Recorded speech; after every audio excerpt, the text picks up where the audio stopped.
sebelum kita belajar, kita berdoa terlebih dahulu. Berdoa mulai.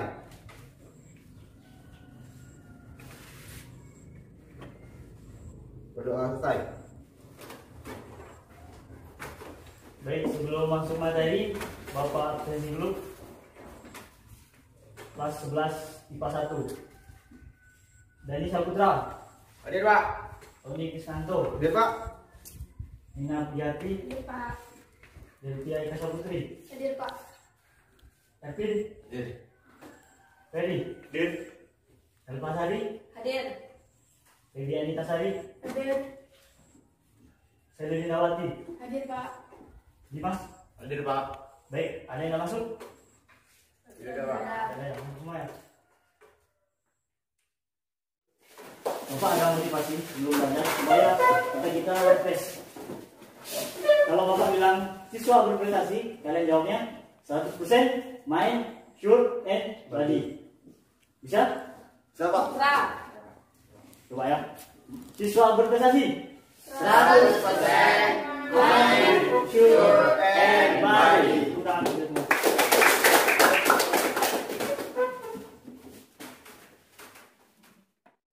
Ketua kelas, boleh untuk Bapak? Silahkan duduk. Ya, kita perhatikan di depan. Sesuai perkataan minggu lalu, bahwa minggu ini kita membahas mengenai harmonisasi hak dan kewajiban asasi manusia dalam perspektif Pancasila. Namun sebelum itu, Bapak akan menjelaskan indikator pembahasan kita, yaitu di sini ada 3 sub pembahasan. Yang pertama itu kita membahas mengenai konsep hak dan kewajiban asasi manusia. Kemudian yang kedua, adanya substansi hak dan kewajiban asasi manusia dalam Pancasila. Dan yang terakhir kita membahas mengenai kasus pelanggaran HAM atau hak asasi manusia. Yang pertama, kalian bisa buka pada buku kalian halaman 3 ya. Baik, kalian bisa baca di halaman 3 tersebut. Kita masuk mengenai yang pertama itu konsep hak dan kewajiban manusia. Itu ada 2 penjabaran yang kita bahas. Yang pertama itu makna HAM atau hak asasi manusia dan kewajiban asasi manusia menurut Undang-Undang Nomor 39 Tahun 1999 bahwa HAM adalah seperangkat hak yang melekat pada diri manusia yang dianugerahkan oleh Tuhan Yang Maha Esa untuk dihargai atau dilindungi. Kemudian HAM memiliki arti atau memiliki makna universal atau menyeluruh. Artinya apa? Bahwa HAM harus dimiliki oleh setiap umat manusia di seluruh dunia. Baik, sampai sini ada yang ditanyakan? Paham ya? Pas? Mengenai makna HAM pas? Baik, Bapak lanjut. Baik, kita lanjut yang ke bagian 2, yaitu makna kewajiban asasi manusia. Hak asasi manusia atau HAM itu diperoleh oleh Tuhan Yang Maha Esa yang sudah melekat pada diri manusia. Nah, adapun itu kewajiban dasar manusia itu sebagai syarat pelaksananya akan adanya HAM. Jadi pada dasarnya tadi kan Bapak sudah menjelaskan pengertian HAM itu apa. Nah, makna kewajiban ini lebih spesifiknya itu sebagai pelaksananya akan adanya makna HAM itu sendiri. Contohnya di lingkungan sekolah itu seperti upacara bendera atau membersihkan lingkungan itu salah satu contoh penegakan HAM di lingkungan sekolah. Itu salah satu syarat pelaksananya akan adanya HAM. Sampai situ paham? Paham? Ada? Sedikit apanya? Mas ya? Sekarang Bapak tanya. Mas, HAM itu apa? hak asasi manusia. Diperoleh untuk siapa? Untuk manusia. Untuk manusia dari Tuhan Yang Maha Esa. Tuh, saya ya. Tepuk tangan. Baik, Bapak lanjutkan kembali. Kewajiban dasar manusia itu terbagi atas menjadi 5. Yang pertama itu manusia wajib patuh pada hukum. Artinya apa? Setiap manusia warga negara Indonesia patuh terhadap hukum yang berlaku di Indonesia. Nah, kemudian yang kedua, wajib ikut serta pembelaan negara. Nah, pembelaan negara ini luas ya spesifiknya. Ada yang bentuk fisik dan non fisik. Bentuk fisiknya itu kita terjun langsung, misalnya dalam pembelaan pertahanan negara Indonesia. Kemudian non fisiknya itu kita sebagai pelajar itu mengikuti upacara bendera dan sebagainya, itu salah satu bentuk apa istilahnya rasa syukur kita sebagai wujudan pembelaan negara. Kemudian yang ketiga itu wajib menghormati hak asasi orang lain. Misalnya saudara Dani itu misalnya dengan Tony itu tidak boleh apa ya, istilahnya berkelahi, wajib menghormati, saling menghargai sama teman. Kemudian pada dasarnya HAM atau hak dan kewajiban itu memiliki pandangan yang berbeda ya. Ada yang tahu hak itu apa, kewajiban itu apa? Saya Pak. Ya, silakan. Sorry. Kalau hak itu sesuatu yang didapatkan oleh seseorang, sedangkan kewajiban adalah kewajiban sesuatu yang harus dilakukan oleh seseorang tersebut. Baik, benar sekali. Baik, jika sudah paham, kita masuk ke indikator yang kedua, yaitu kita membahas mengenai substansi hak dan kewajiban asasi manusia dalam Pancasila. Substansi hak dan kewajiban dalam Pancasila itu terbagi menjadi tiga penjabaran ya. Yang pertama itu kita membahas mengenai hak dan kewajiban asasi manusia dalam nilai dasar Pancasila. Kemudian yang kedua itu mengenai nilai instrumental Pancasila, dan yang ketiga kita membahas mengenai nilai praktis Pancasila. Yang pertama itu nilai dasar Pancasila. Apa itu nilai dasar? Nilai dasar adalah nilai idealan yang maha esa dalam HAM. Artinya setiap warga negara memiliki hak dan kewajiban untuk memeluk agama masing-masing. Misalnya saudara Dina, orang Muslim ya, dengan saudara Edi, seorang Konghucu. Nah, keduanya harus saling menghormati, saling menghargai. Misalnya tadi kan adanya perbedaan kepercayaan ataupun etik dan sebagainya. Nah, kemudian yang kedua itu adanya penjabaran nilai sila kedua atau sila kemanusiaan dalam HAM. Apa sih penjabaran dari sila kedua dalam HAM? Yaitu kemanusiaan mengandung arti kesadaran sikap dan perilaku yang nilai moralnya harus sesuai dengan hati nurani atau moral kaidah yang berlaku. Misalnya persatuan dalam hak asasi manusia. Apa sih contoh penegakan HAM sila kedua sila ketiga ini dalam HAM? Itu bisa kita lihat dalam kehidupan sehari-hari. Misalnya kegiatan gotong royong. Gotong royong merupakan apa istilahnya menjunjung tinggi nilai persatuannya. Nah, itu salah satu contoh adanya penjabaran nilai sila ketiga itu dalam hak asasi manusia. Kemudian yang keempat, penegakan HAM di sila keempat itu contohnya misalnya hak untuk mengemukakan pendapat. Nah, mengapa hak mengemukakan pendapat itu penting? Karena sebelumnya hal tersebut sudah diatur dalam undang-undang ya, Undang-Undang Pasal 28 ayat 3, bahwa setiap warga negara Indonesia itu berhak untuk berserikat, berkumpul dan mengeluarkan pendapatnya. Nah, dari situlah kita tahu penjabaran hak. Terakhir itu ada penegakan HAM pada sila keadilan atau sila kelima, yaitu apa bunyi Pancasila yang kelima? Keadilan sosial bagi seluruh rakyat Indonesia. Keadilan sosial bagi seluruh rakyat Indonesia. Nah, apa contoh penjabaran HAM? Saya Pak, Baik, contohnya seperti ini Pak. Hukum tidak tumpul ke atas ataupun tajam ke bawah. Contohnya seperti ini Pak.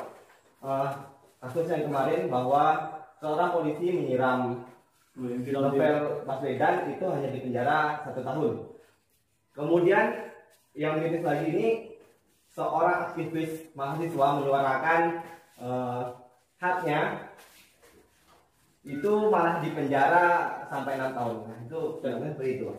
betul sekali ya. Itu salah satu contoh penjabaran HAM di sila kelima atau sila keadilan. Baik, benar sekali, tangan betul nih.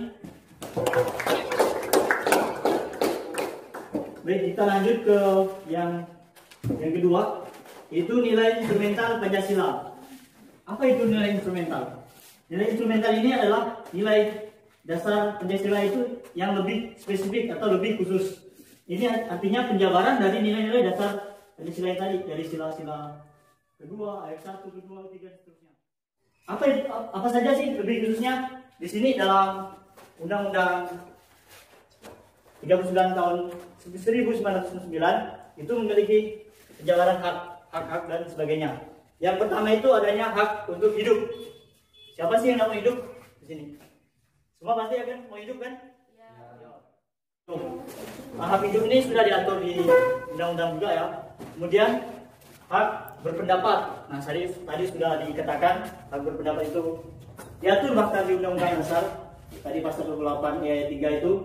Nah, hak berpendapat ini lebih luas ya, bukan hanya berpendapat itu. Misalnya kalau pemilihan atau pesta demokrasi, kita misalnya memilih pilpres, pemilihan presiden atau pilgub dan sebagainya, atau pemilihan dewan. Nah, itu kita mencoblos saja, itu salah satu contoh hak untuk berpendapat kita. Itu pendapat kita, itu hak kita untuk mencoblos, memilih dan sebagainya.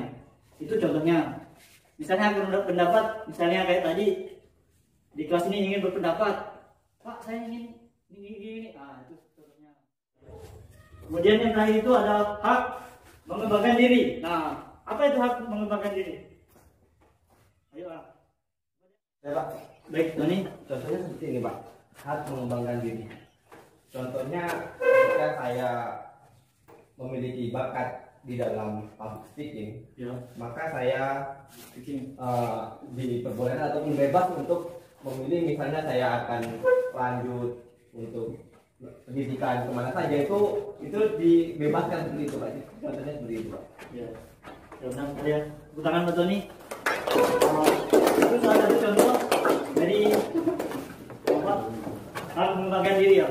Nah, contoh lain itu seperti sekolah kita kan memiliki ekskul banyak yang misalnya di bidang seni kayak situasional dan band. Kalau salah, Lady ya punya band kemarin ya? Oh iya Pak. Yang nampil di itu. Nah, itu salah satu contoh mengembangkan dirinya. Kemudian dan lain-lain sebagainya. Sangat jelas Pak. Sangat jelas ya. Baik. Yang ketiga itu ada hak penjabaran dari nilai praksis Pancasila. Nah, nilai praksis Pancasila ini ada kaitannya dengan nilai instrumental. Tadi di instrumental itu sebagai nilai penjabaran atau khususnya. Nah, di sini kita sebagai nilai perwujudannya. Jadi, artinya seluruh rakyat Indonesia wajib hukumnya mengimplementasikan atau mengapresiasikan nilai Pancasila dalam kehidupan sehari-hari. Nah, dalam kehidupan sehari-hari yang pertama itu ada di lingkungan keluarga. Contohnya misalnya penegakan HAM di lingkungan keluarga itu, dalam keluarga itu saling menghormati. Misalnya saya misalnya dengan bapak saya atau ibu saya saling menghormati. Begitu juga kalian. Misalnya dengan ibu harus menghargai, harus menghormati. Nah, kemudian ada yang kedua itu di lingkungan sekolah. Nah, siapa yang bisa menjawab, kasih contoh penegakan HAM di lingkungan sekolah? Menghormati guru-guru di sekolah, Guru-guru. ya, abang kelas, ya. Yang ketiga itu adanya di lingkungan masyarakat. Lingkungan masyarakat. Ada yang bisa kasih contoh di lingkungan masyarakat? Misalnya, jabati, boleh. Apalagi? Menghormati tetangga. Nah, kita bahas yang terakhir ya. Kita bahas mengenai kasus pelanggaran HAM. Kasus pelanggaran HAM, di sini ada dua penjabaran. Kita bahas mengenai penyebabnya, kemudian membahas mengenai kasusnya itu sendiri. Nah, sebelumnya pelanggaran HAM. Ada yang bisa apa istilahnya berpikir pelanggaran itu apa? Pelanggaran. Perbuatan yang melawan aturan hukum. Nah, itu salah pelanggaran. Nah, pelanggaran HAM itu apa? Perbuatan melawan hukum baik kepada orang lain ataupun suatu kelompok secara sengaja maupun tidak sengaja yang dilakukan oleh seorang ataupun bahkan aparatur negara. Nah, itu pengertian dari pelanggaran HAM. Kemudian penyebabnya itu apa? Penyebabnya di sini ada dua penjabaran. Yang pertama itu di internal, yang keduanya ada eksternal. Nah, penyebab internal, ada yang tahu internal? Dari dalam Pak. Dari dalam. Nah, eksternal? Dari luar. Dari luar. Nah, apa penyebab kasus pelanggaran HAM dari dalam atau internal? Ada yang tahu? Egois. Nah, betul sekali, keegoisan. Bisa membayangkan kan egois? Bisa Pak. Nah, apa yang dapat ditimbulkan dari sikap egois? Perpecahan Pak. Nah, perpecahan, betul sekali. Ada yang lain? Kalian. Nah, perkelahian, sama ya. Pemusuhan, betul. Nah, itu salah satu contoh penyebab di internal dari kasus pelanggaran HAM. Kemudian yang pertama apa? Yaitu penyalahgunaan wewenang yang pertama. Penyalahgunaan wewenang. Misalnya di sini Elvin misalnya kan jadi gubernur atau DPR, malah menyalahgunakan wewenangnya sebagai pejabat negara itu, misalnya korupsi dan sebagainya. Itu salah satu contoh dari kasus pelanggaran HAM itu sendiri. Kemudian ketidaktegasan aparat penegak hukum. Nah, di sini tadi ketidaktegasan aparat penegak hukum. Pas yang ini, materi ini? Pas. Nggak ada yang tanyakan ya? Baik, kita bahas yang terakhir itu ada kasus pelanggaran HAM di Indonesia. Nah, apa saja sih kasus pelanggaran HAM di Indonesia? Yang pertama itu adanya kerusuhan Mei 1998. Ada yang tahu peristiwa kerusuhan Mei 98 itu? Mungkin ada yang pernah baca artikel atau buku? Tidak tahu ya? Ya, betul. Itu saya contoh faktor adanya kerusuhan Mei 98. Yang terjadi pada saat itu adalah kerusuhan Mei 98 ini terjadi di Jakarta. Itu ada penculikan aktivis 1998. Ada yang tahu? Ada yang mungkin sekelas tahu, sekelas info itu? Yang ketiga itu adanya kasus Trisakti atau Universitas Trisakti. Nah, betul yang dikatakan saudara Tony tadi, itu adanya 4 mahasiswa yang tewas ditembak ataulah pada saat itu oleh aparat pada saat itu ditembak dan mati. Nah, itu salah satu contoh pelanggaran HAM. Nah, sampai mirisnya Pak, sampai saat ini belum diketahui belum adanya keadilan itu ditegakkan. Pas ya?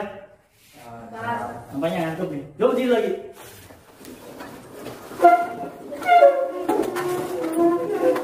Siswa organisasi 100% main, sure, and mari. Tepuk tangan. Baik, sampai sini ada yang bertanyakan? Kalau tidak ada, Bapak yang bertanya. Pas ya? Silakan bertanya. Ya? Silakan Bapak bertanya. Baik, saya Dedi. Nah, yang pertama Bapak ingin tanya sama Dedi. Contoh apa tadinya? Ini penjabaran dari nilai apa ya? Implementasi dari nilai Pancasila HAM itu di lingkungan sekolah itu seperti apa contohnya? Tadi kan ada misalnya upacara, kemudian menghargai itu. Contoh lainnya apa? Penjabaran di lingkungan. Penjabaran HAM itu di lingkungan. Nah, contohnya begini Pak. Tadi gimana Pak penjabaran di lingkungan sekolah ya? Ya, penjabaran di lingkungan sekolah itu seperti apa contohnya? Contohnya mengerjakan PR. Ya. Ya. Tidak telat saat masuk sekolah. Boleh. Mengikuti aturan sekolah seperti kuku nggak boleh panjang. Ya. Boleh panjang ya? Ya. Nggak Pak, nggak panjang. Oke. Ya itu aja Pak. Baik. Silakan Bu Dedi. Ya.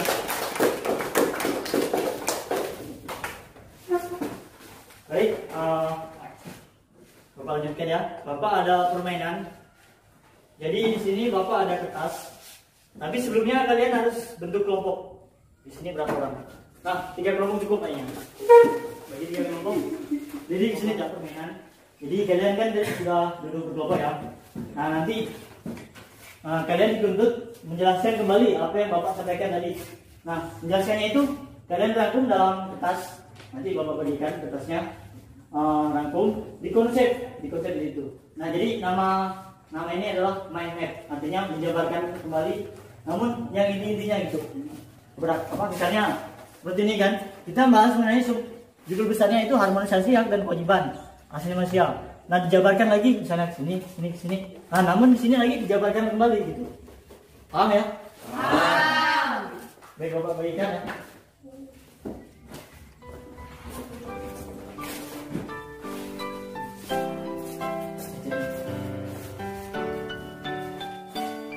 Lagi ya? Belum?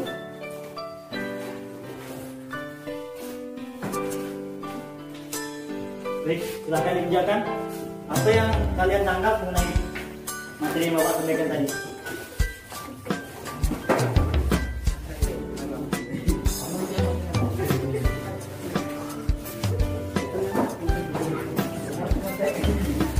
Pak, tepat nggak mau bukan Pak. Ya? Oke, dari sini. Ya, Pak.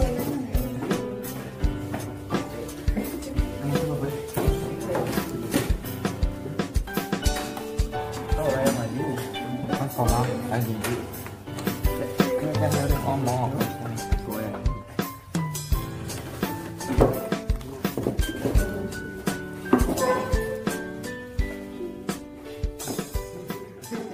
Baik, jika sudah selesai, nanti aturannya itu tiap ketua kelompok ataupun dalam kelompok itu terserah yang ingin maju siapa, itu perwakilan saja.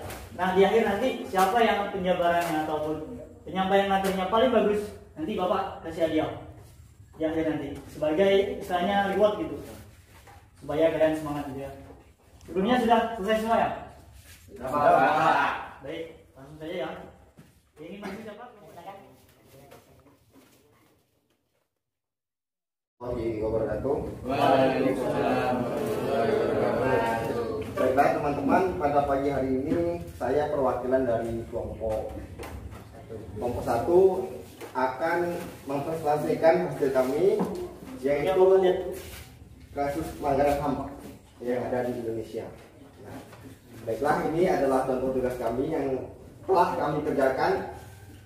Kemudian saya akan coba menjelaskan kembali tentang kasus pelanggaran HAM yang ada di Indonesia. Penyebab terjadinya pelanggaran HAM pada ini saya langsung berikan contohnya bahwa penyebabnya pada masa Orde Baru tahun 1998, aktivis mahasiswa melakukan aksi turun ke jalan ataupun ke gedung MPR ataupun DPR RI untuk menyuarakan aspirasi mereka bahwa ketidakpuasan mereka terhadap pemerintahan masa Presiden Soeharto. Lalu kasus pelanggarannya, mahasiswa ataupun aktivis mahasiswa yang turun ke jalan pada saat itu diculik dan dibunuh. Kemudian mahasiswinya ada yang diperkosa dan tidak ada kabarnya sampai detik saat ini. Nah, itu contoh kasusnya seperti itu. Mungkin cukup sekian presentasi dari saya. Mohon maaf bila tertarik. Wassalamualaikum warahmatullahi wabarakatuh. Waalaikumsalam. Bapak satu ya. Baik, kelompok selanjutnya siapa? Udah nih ya? Silakan. Dani, cepat.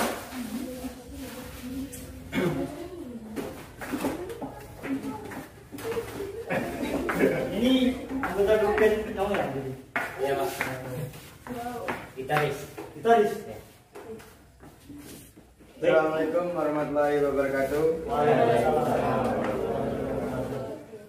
Di sini saya perwakilan dari kelompok 2 ingin menjelaskan tentang substansi hak dan kewajiban asasi manusia dalam Pancasila. Boleh lihat? Boleh lihat ini? Kelompok keren ya?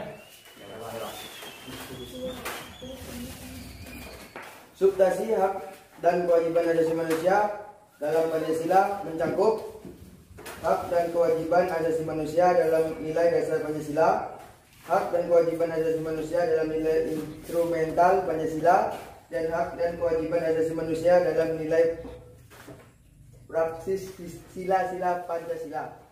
Nah, contohnya tuh hak pendapat. Nah, kita tuh bebas menyampaikan pendapat tanpa tanpa ada. Cukup sekian dari kelompok kami. Assalamualaikum warahmatullahi wabarakatuh. Silakan, kelompok 2. Kelompok berikutnya, nomor terakhir ya.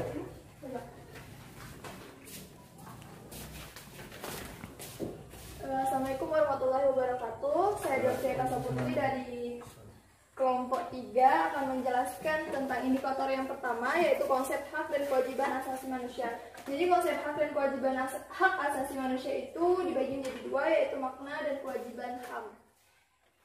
Jadi Baik, terima kasih kepada kelompok ataupun kalian semua sudah menjabarkan atau menyimak materi yang Bapak sampaikan mengenai harmonisasi hak dan kewajiban asasi manusia dalam perspektif Pancasila.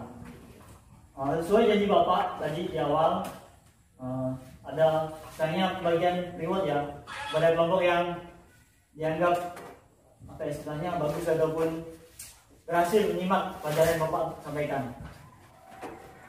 Menurut Bapak semuanya bagus, tapi namanya menang pasti ada satu yang menang, tidak ada semuanya.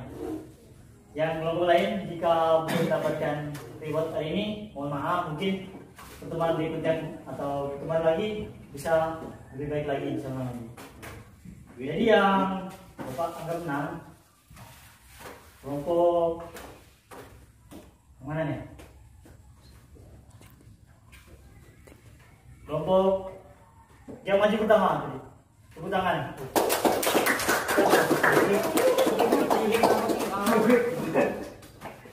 Terima kasih ya. Baik. Sebelum Bapak akhiri,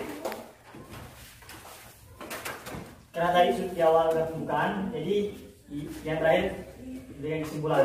Nah, Bapak minta yang pemenangnya tadi memberikan kesimpulan materi kita. Silakan. Baiklah, kesimpulannya yaitu adalah kita sebagai makhluk hidup itu mempunyai hak dan kewajiban yang harus kita laksanakan. Kemudian jangan sampai kita tertekan oleh suatu tindakan yang merugikan untuk diri kita sendiri ataupun orang lain. Seperti itu. Terima kasih. Baik, tepuk tangan. Sebelumnya kita berdiri lagi. Sebelum pulang, kita refleksi. Masih ingat tadi kan? Apa? Jadi lu mana? Oh, pulang ya? Iya, Pak. Baik. Siswa berprestasi?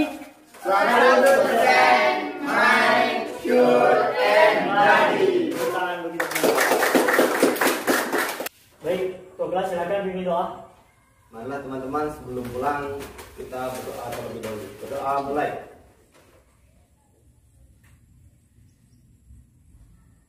Selesai. Baik, demikian penyampaian materi yang Bapak sampaikan dari awal hingga akhir ini. Jika ada tutur kata Bapak yang salah ataupun kurang berkenan di hati kalian, mohon dimaafkan ya. Demikian dari Bapak. Wallahul muwaffiq ila aqwamit thoriq. Wassalamualaikum warahmatullahi wabarakatuh. Waalaikumsalam warahmatullahi wabarakatuh. Terima